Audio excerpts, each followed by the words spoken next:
Hello students, welcome back to our channel software institute.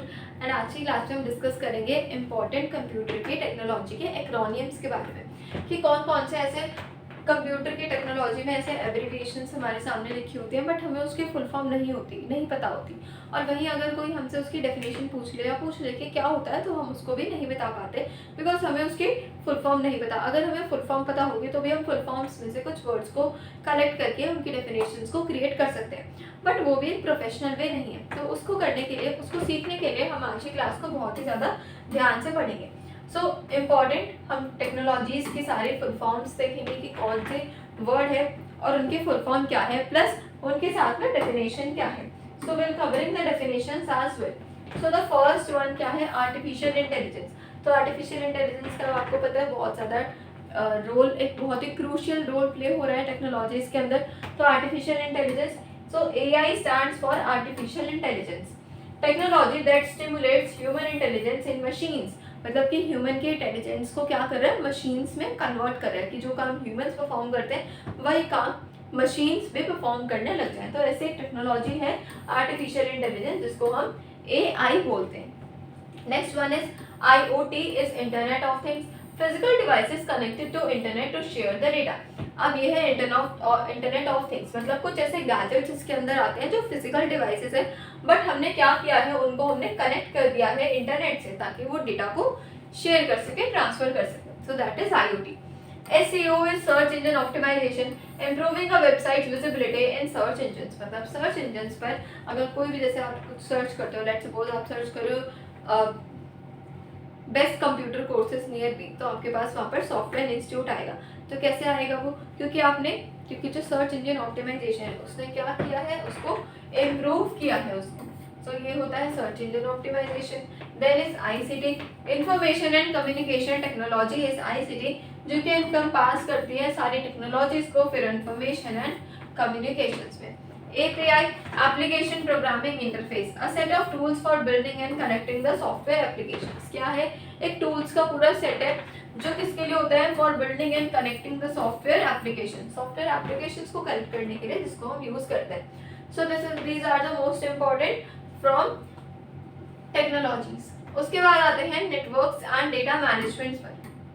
Networks and data management पर आते हैं तो यहाँ पे सबसे फर्स्ट है MAC, media access control, a hardware address that identifies device on a network. XML, extensible markup language, a flexible format for structuring the data। Data को structure करने का बहुत ही ज़्यादा इजी सा मेथड है। SQL, structured query language, a language used for managing the databases। Databases को manage करने के लिए यूज होता है SQL। FTP, file transfer protocol, use to transfer files over a network. मतलब फाइल्स को एक ही नेटवर्क के अंदर ट्रांसफर करने के लिए FTP का यूज होता है। JSON, JavaScript object notations, a lightweight format for storing and transporting the data. तो ये हो गए हमारे नेटवर्क्स एंड डेटा मैनेजमेंट के अंदर जो भी सारे इंपॉर्टेंट शॉर्टकट कीज आपसे पूछी जा सकती है और आपके एग्जाम्स में भी आती है। हार्डवेयर एंड कम्युनिकेशन प्रोटोकॉल्स की अगर बात करें तो GPU, graphics processing unit, handles graphics and imaging processing task. मतलब कि GPU है, ये स्टैंड करता है ग्राफिक्स प्रोसेसिंग यूनिट के लिए। तो अगर आप किसी सिस्टम में ऐसे ग्राफिक्स पर आप वर्क कर रहे हो, उसमें बहुत ही हैंग कर रहा है सिस्टम, तो आपको GPU का अच्छा सोर्स रखना पड़ेगा। SMTP, simple mail transfer protocol, use for sending the email. अगर हमें ईमेल्स को सेंड करना है तो SMTP की हेल्प ले सकते हैं। IMAP, Internet Message Access Protocol, allows access to email stored on a server। POP3, Post Office Protocol V3, retrieves email from a server to a local device। मतलब local device पर क्या कर रहे हैं, ईमेल्स को ये सर्व कर रहे हैं। ASII, American Standard Code for Information Interchange, a character encoding the standard for text। Text के लिए क्या है, एक कैरेक्टर है जो कि एनकोड कर रहा है। डिजाइन एंड मैन्युफैक्चरिंग सॉफ्टवेयर की बात करें so the computer aided machine and CAM, computer aided manufacturing software used for precision drawings and modelling, software to control machines in manufacturing. तो मैन्युफैक्चरिंग में मशीन को कंट्रोल करने के लिए होता है CAM। Businesses and cloud computing पर अगर बात करें so first one is ERP, so enterprise resource planning, software to manage businesses processes। SaaS, IaaS and PaaS, software delivered over the internet। provides virtualized computing resources online, and PaaS platform allow developers to build applications online. जो applications को online build करने में developers को क्या करते हैं, help करते हैं. Next one, system interface and network security, UEFI Unified Extensible Firmware Interface.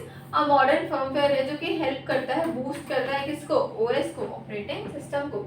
CLI command line interface, a text based way to interact with the software. DNSSEC domain name system security extensions add security to DNS system. DNS system में क्या कर रहा है, security को ये add up कर रहा है. Network connectivity and data handling की अगर हम बात करें तो यहाँ पर लास्ट 5 के मैंने इनको पढ़ते हैं. DHCP dynamic host configuration protocol automatically assign करता है आईपी एड्रेस को एक नेटवर्क पर. तो हमारे नेटवर्क का जो एड्रेस होता है उसको हम आईपी एड्रेस के नेम से कहते हैं. Then is ISP internet service provider, a company that provides internet access, जो इंटरनेट एक्सेस को प्रोवाइड करती है. OCR optical character recognition converts scan text into editable digital text. URL uniform resource locator, a web address for locating resources on internet. Internet पर web addresses को locate करने के लिए होता है कौन सा, URL. ठीक है. सो ये थी हमारी आज की क्लास. इससे हमने इम्पॉर्टेंट देखे सारे एक्रोनियम्स, उनके हमने फुल फॉर्म्स भी देखे और उनके अपने शॉर्टकट कीज हमने शॉर्ट फॉर्म्स उनकी यहाँ पर आज की क्लास में डिस्कस करी. सो आज की क्लास में इतना ही. Thank you so much.